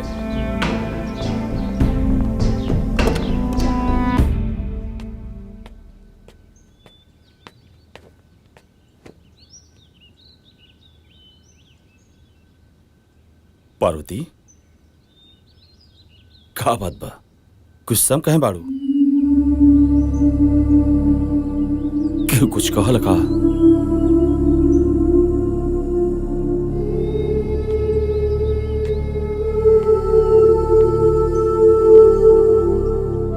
पार्वती आज फिर घर वाला लोग कुछ कहल का?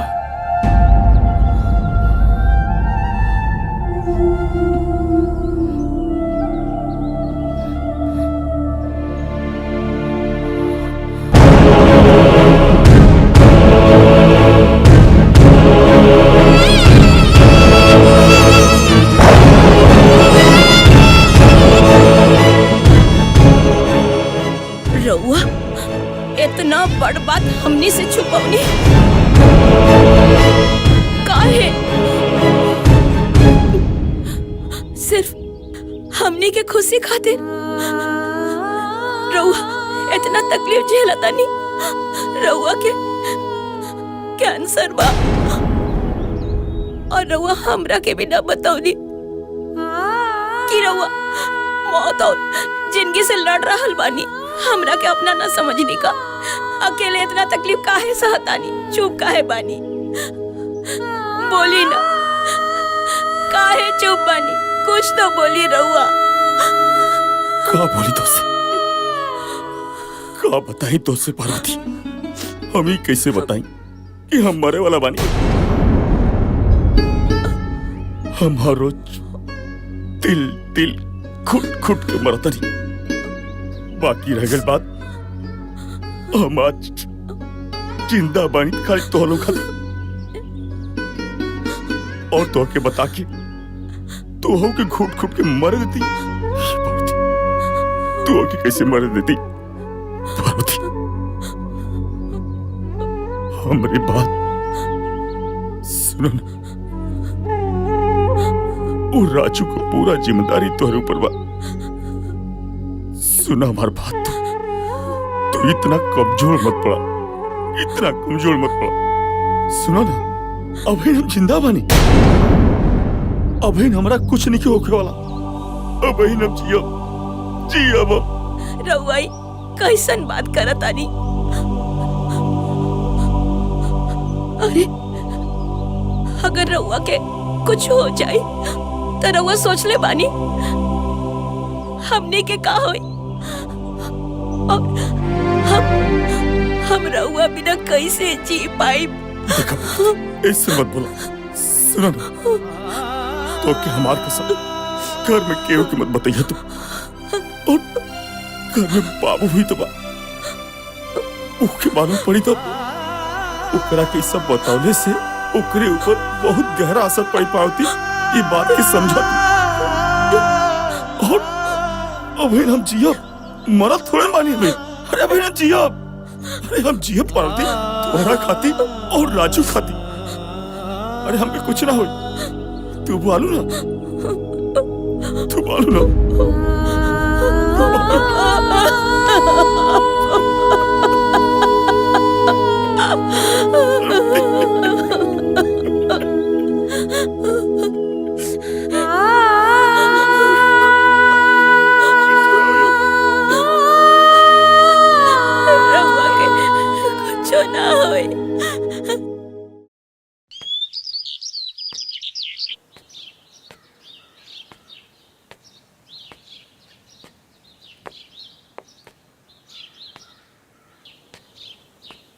भैया सुनी ना, दीदी अपन सब गहना दे देली माई के इलाज खातिर।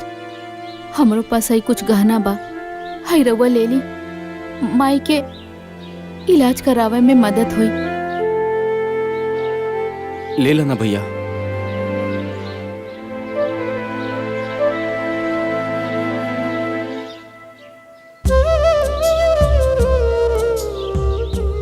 भैया अब आगे कैसे का हुई? तू चिंता मत कर, हम बानी ना कहीं से माई के इलाज खातिर पैसा के इंतजाम हर हाल में जरूर करब मोहन। ठीक बा भैया, जरूर कर। चलो।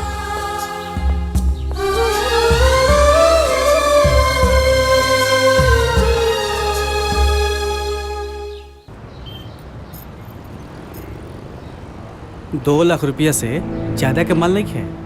2 लाख रुपया? 2 लाख तो बहुत कम बा। ठीक बाटे।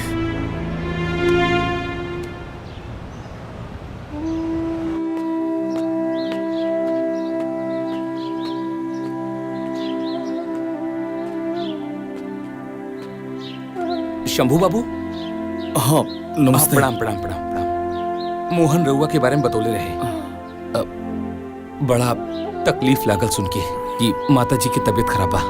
बस रिश्तेदारी के नाते हम रउआ के कुछ सहयोग करल चाहता नहीं। बस रउआ ना कही। हैला, अगर और जरूरत पड़ी तो हमरा से निसंकोच कह दिया। काहे कि समय पर अगर अपन आदमी काम नहीं तो काहे के संबंध। बहुत बहुत मेहरबानी आपकी। अरे ना, एमे मेहरबानी कोना बात की। अरे राउर माता जी जोन बानी वो हमरो तो कुछ ना कुछ बाड़ी। धन्यवाद।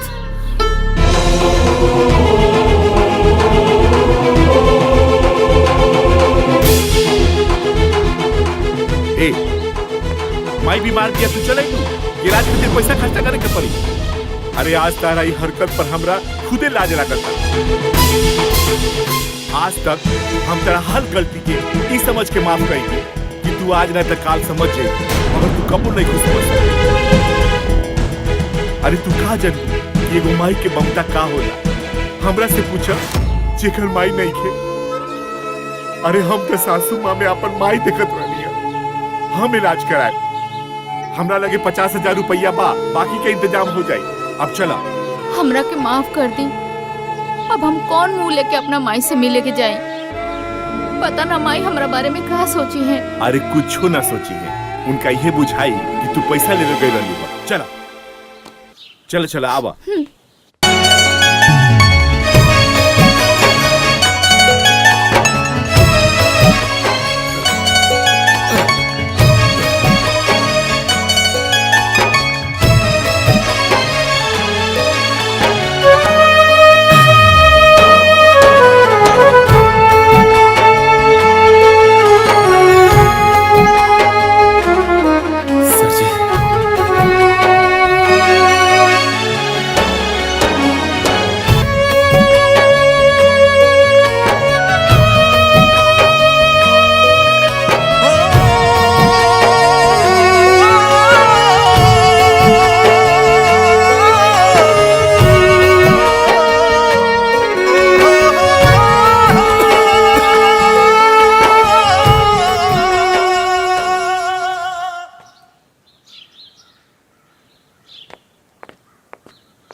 प्रणाम बाबूजी। खुश रही, खुश रहो।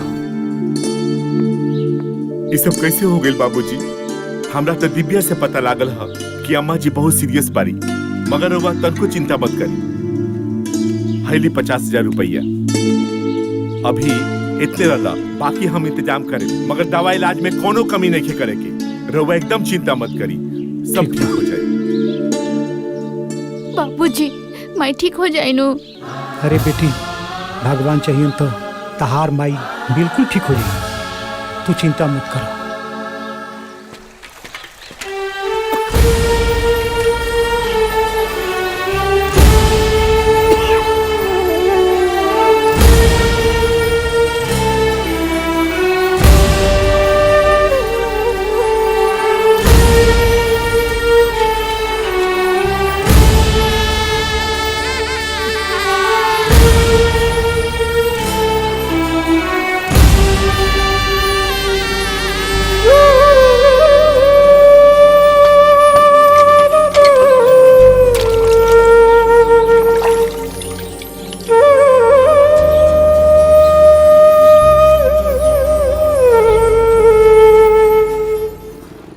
भावना। हेलो जानवी। कैसन बाड़ू? ठीक बानी। अच्छा, इतना दिन के बाद तो क्या हमारी याद आइल ह? यार, इतना दिन के बाद हमनी के जिंदगी में सुकून आइल बा।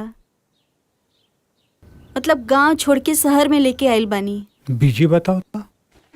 इतना परेशान कर देले बा लोग पैसा खातिर कि का बताई। केकरा से बात होता हो? अरे कोई ना, हमार सहेली बिया। ठीक बा भावना, हम तोरा के फोन करता नहीं। ठीक बा, बाय। का बात बा? रउआ आज जल्दी आ गई नी, लेकिन कुछ उदास लगा तानी। का बात बा बाबूजी? हम तो कहनी हाँ, लेकिन फोने नहीं खे उठावत।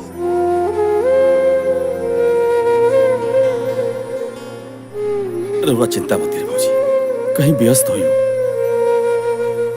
खुदे फोन करियो। अब कौन उपाय बा? आप आराम करिए बाबूजी, हम सब देख ले, हम देख ले बाबूजी।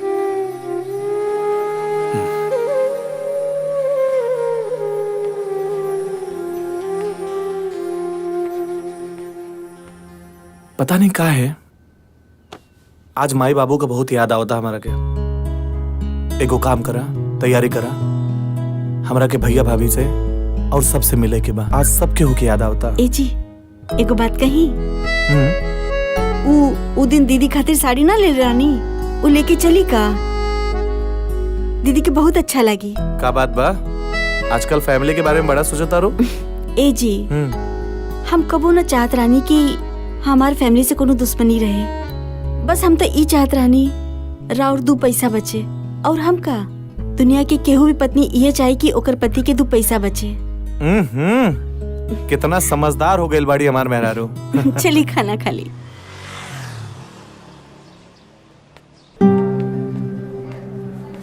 डॉक्टर साहब, हम रिसेप्शन पे पूरा पैसा जमा कर दिल बानी। अब माई का ऑपरेशन हमरे बढ़िया से हो जाई ना।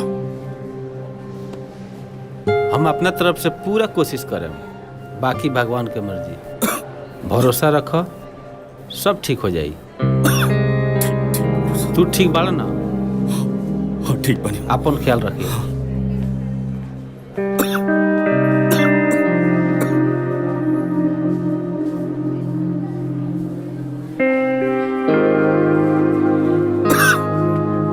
का भइल जी?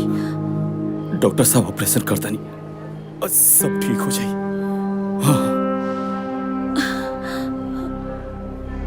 तार माई ठीक बड़ी बेटा? डॉक्टर साहब को इतना ऑपरेशन सक्सेसफुल हुई। आप बैठी भाजी।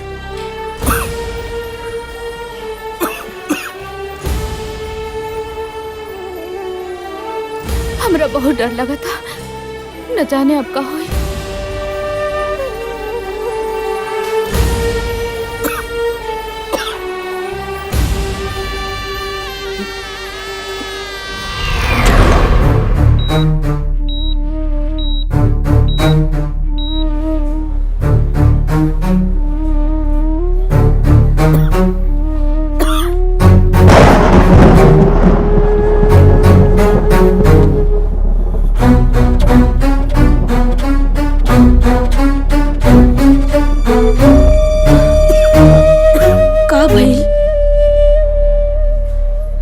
कुछ ना, अब ठीक बनी, अब ठीक बनी।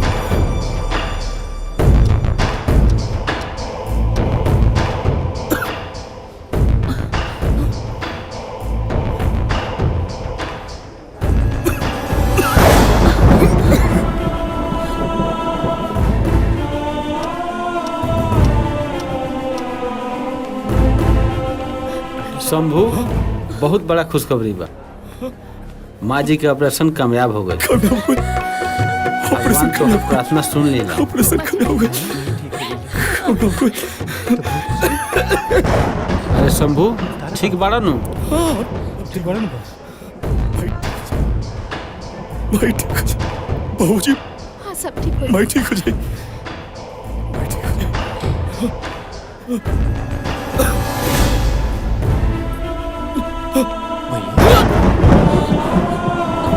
अरे शंभू, अब बहू काहे भागो? रउआ नहीं जाना। दीदी, बहुत बड़ा राज एगो अपना दिल में छुपा के रखले रहनी। शायद आज वो बतावे के वक्त आ गइल बा। का राजबा डॉक्टर साहब? शंभू के कैंसर हो गइल। वो लास्ट स्टेज। लास्ट स्टेज पर? ना जाने कब का हो जाए। शंभू बेटा।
का भइल रहुआ के बोली ना का भइल? भैया भैया का बोलता रखे?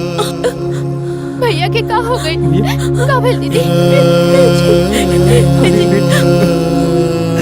इतना बड़ा बीमारी के छुपा के हमरा के गैर बना देला बेटा, गैर बना देला। अरे बेटा तू हमरा से बतौले रहता तई बाप अपने आप के बेच के तहर दवाई कराई बेटा, तहर दवाई कराई। आज हम तरह से कहियो नाराज हुए नहीं हो, लेकिन आज हम तरह से नाराज बानी भैया। आखिर तू हमारे के सपनेला बना ही देला भैया। इतना बड़ बात छुपा के रखला। अगर हम तार संगा भाई रहती तो तू हमरा से सब बतेले रहता ना भैया। आखिर तू ऐसा काहे कइला?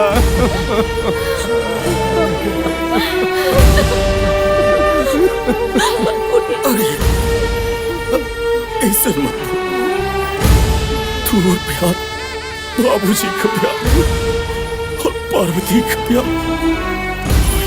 ये तो हमारे जीने का आधार रहा है पगला। ना तो हम तो कब का मर गिल थी लगा था हमार तो साथ अच्छे तक बाबूजी देखिए ना ये का कहता नहीं, इनका के हॉस्पिटल ले चली बाबूजी। चलो भैया उठे ना जी भैया। जीवन बाती बूझ गइल, उजड़ गइल संसार।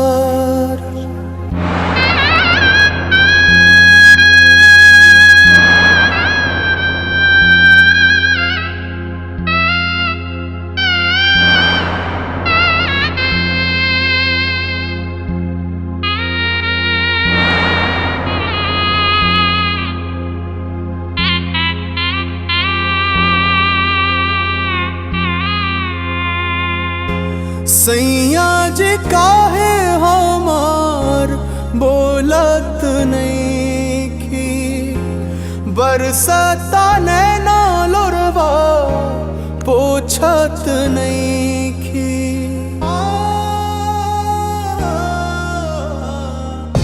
सैया जी काहे हमार बोलत नहीं की, बरसता नैना नहीं की। जिंदगी बिरान भइल, दुनिया बहुचड़ल, का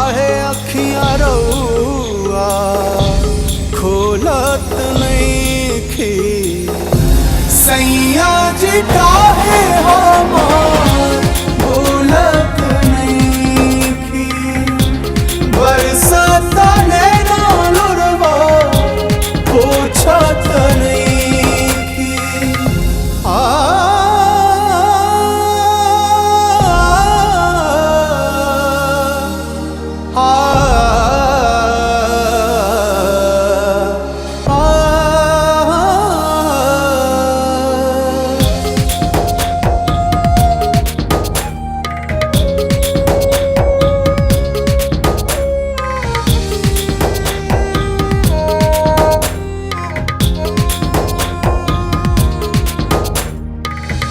काहे रूठल बानी बोली कैसे मनाई पीर करे जवा के कैसे दिखाई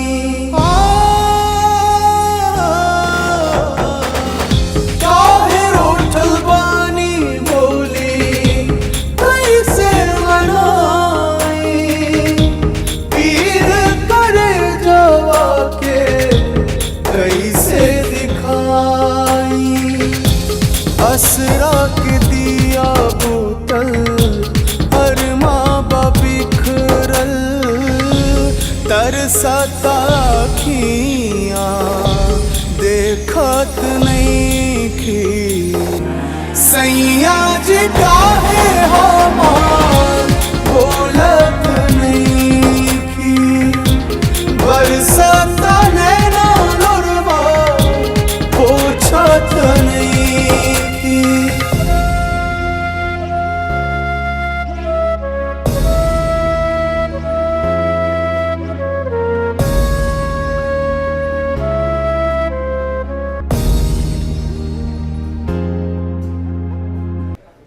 माँ जी आराम करी रहुआ रहुआ उठी मत। डॉक्टर साहब हम ठीक हो जाए नो। हाँ माँ जी रहुआ बिल्कुल ठीक हो जाए। राउर ऑपरेशन सही सलामत हो गई बा। ई सब रहुआ बेटा के प्रयास के वजह से संभव भइला। हम जानत तनी कि हमार मझिला बेटा हमरा के ना छोड़े। हमार मझिला बेटा नु ऑपरेशन करौले है। कहाँ बा हमार डॉक्टर साहब? हमार मझिला बेटा कहाँ माँ बा? जी अभी भी रहुआ आँख से पर्दा ना हट। राउर मझिला बेटा ऑपरेशन तो दूर रहुआ के देखे तक ना आइल। का रहुआ तो जिंदगी में कोनो अच्छा कर्म कैले होखे कि बड़का बेटा जैसन औलाद पैदा। अरे राउर बड़का बेटा राउर जान बचावे खातिर आपन जान दे दा।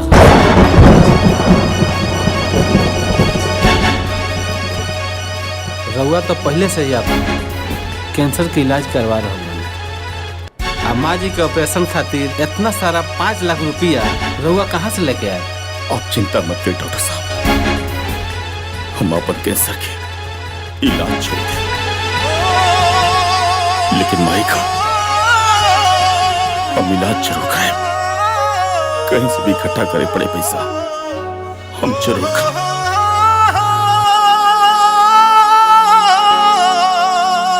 अरे ना ना रे, हम तोर माई ना हई। अरे ते हमरा कोखी से पैदा ना हो सकेली। तोरा जैसन औलाद हमरा ना चाहिए।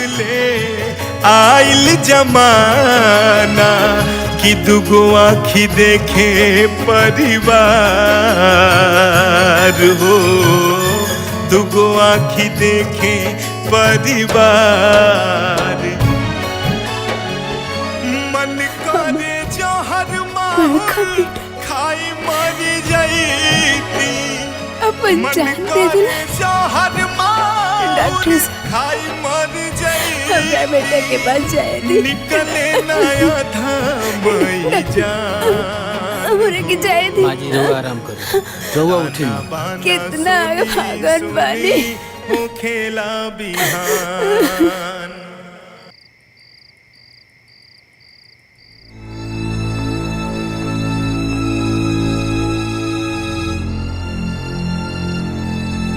माई रुक जा ये सन। देख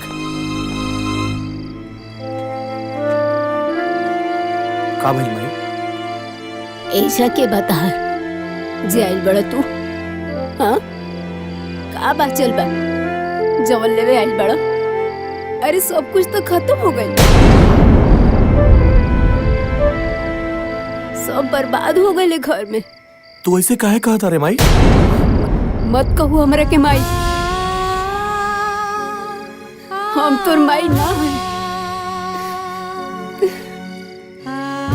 हमरा के माई कहे वाला, हमरा के माई समझे वाला जब समूह नहीं तो तोहनी के कोनो जरूरत नहीं है, हमरा कोनो जरूरत नहीं है। अखिया के लोराबा कबो न केहू पोछल, बुझल खाली हमरा के आन हो, बुझल खाली हमरा के आन। भैया कह देला ना सौतेला वाला बात, पूरा गांव जवार जाना था कि हमने तुम्हारा सौतेला भाई है। माई बाबू कहले कर जवा लगा के भैया बेटी को पुतूना खोली ह जुबान, ताना बाना सुनी सुनी हो खेला बिहान, बतेला भी ना। ताना बाना सुनी अरे बस भैया बस, हो खेला बिहान। सब कुछ जान के भी अनजान बनता रहा। अरे तारा मजली भौजी से सामास मिली तब न तू घर परिवार के बारे में जानबो। अरे तू तो मेहरी के गुलाम, बड़ा गुलाम।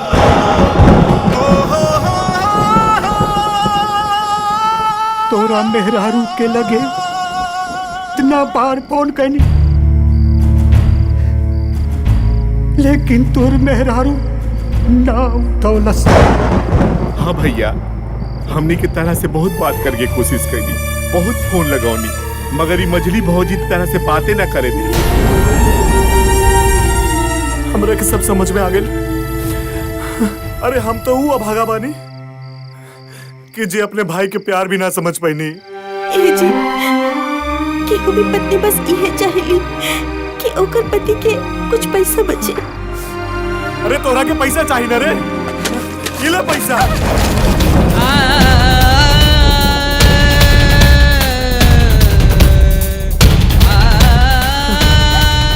खाली एकरा वजह से अपने राम जैसे भाई के हम खो दे दिया, सिर्फ एकरा वजह से।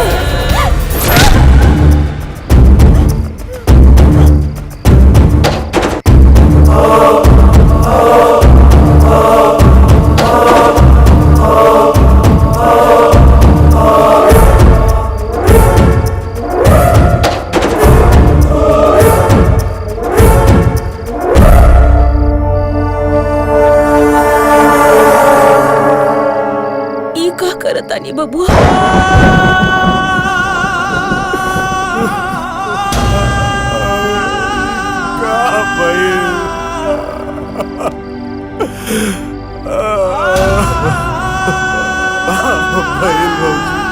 बुरा के माफ कर दी भौजी।